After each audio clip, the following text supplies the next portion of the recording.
When you see Ron speaking like that, you realize why powerful people did not want this man running our union.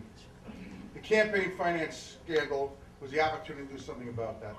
Our next speaker covered Ron Carey for more than 20 years as a journalist for Newsday. He's the author of Collision, How the Rank and File Took Back the Teamsters.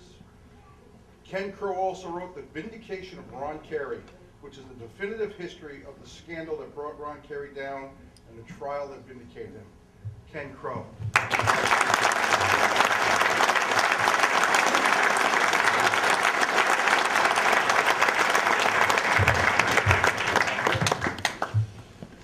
Ron Carey is a hard act to follow. We come here today to celebrate Ron Carey, a remarkable union leader whose climb to greatness was ambushed in 1997 by the failure or the unwillingness of FBI investigators, federal prosecutors, the election officers, and members of the Independent Review Board to see through the bold-faced lies of Jerry Nash. As strange as it seems, the best way of explaining what happened to Carey is to recall the Russian folktale of a howling pack of wolves pursuing a frightened man driving a horse-drawn sled called a droshky across the wastes of Siberia. Whenever the wolves got too close, the driver tossed a baby off the back of the droshky. We all make mistakes. Ron Carey's great mistake was to hire Jerry Nash as his campaign manager for the 1996 election. There was a swap scheme in which almost $900,000 in Teamster money was given to progressive political organizations in exchange for about $220,000 in donations back to Carey's election campaign. Most, if not all of that money, the $220,000, went to the November group to cover the cost of Carey campaign mailings. Carey was paying Jerry Nash $2,500 a month. Unbeknownst to Carey, the November group was paying Nash $18,000 a month, and at the end of the campaign handed him a $50,000 bonus. From the outset, Carey swore he knew nothing about the swap scheme, and try as they might, federal investigators couldn't prove they did. But they nailed Nash. He pleaded guilty to his involvement. So facing 10 years in prison, Nash threw Carey off the back of the droshky. In another swap deal, Nash agreed to become a prosecution witness in return for a suspended sentence. As a result of Nash's testimony, Carey was blocked by the election officer from being a candidate in the rerun of the 1996 election.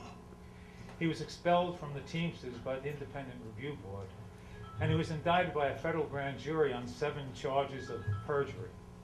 But Carey did tell the truth, and his lawyers began the process of proving it. First, at an IRB hearing, they drew from the startling admission from Nash that Carey's supposed involvement in the scheme and his approval came during a 15-second telephone conversation. 15 seconds. At Carey's perjury trial, his defense team proved through phone records and expense accounts that the notorious 15-second phone call never took place. The defense team also came up with more expense accounts, showing that Nash double-billed the Carey campaign and the November group for 6 airfares and dozens and dozens and dozens of taxi rides. Not only is he a thief, but a petty thief, Carey's lawyer, Reed Weingarten, said in the perjury trial. Even the prosecutor, Deborah Landis, said in her pitch to the jury, they turned up some pretty good stuff to show that Jerry Nash was a liar. However, having said that, she had the gall to urge the jurors to convict Carey anyhow. They didn't. Carey was exonerated, saved from lasting disgrace by a defense team that had exposed Jerry Nash's lies. Carey's reputation was intact, though he remained banned from Teamster membership. Another of his defense lawyers, Mark Hultauer, summed up the courtroom victory with the observation that this was a Greek tragedy with a happy ending. Let me end by saying, I wonder how often those FBI agents, those prosecutors, those election officers, those IRB members, and the driver of that droshky awake in the middle of the night, pierced by the shame at what they did to Ron Carey, who deserves to be remembered as a great labor.